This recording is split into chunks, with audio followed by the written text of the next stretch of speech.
Photo आओ कि नहीं? रामा कुमारी नाम है। हाँ। गांव कहाँ है? हैदरगंज। हैदरगंज। क्या परेशानी रही भाई? खांसी 3 महीना से आवत रही, फिर एक्सरे करावा, खून जांच करावा, दवा करावा, नहीं ठीक भाई।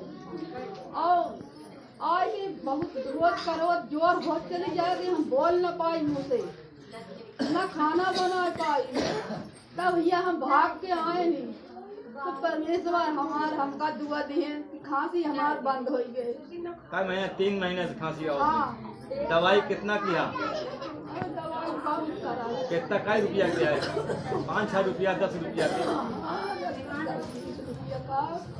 1000 2000 की दवाई करें फिर भी नहीं अच्छा बात। 3 महीना खांसी से परेशानी फिर प्रार्थना के द्वारा और यीशु मसीह को अच्छा किया।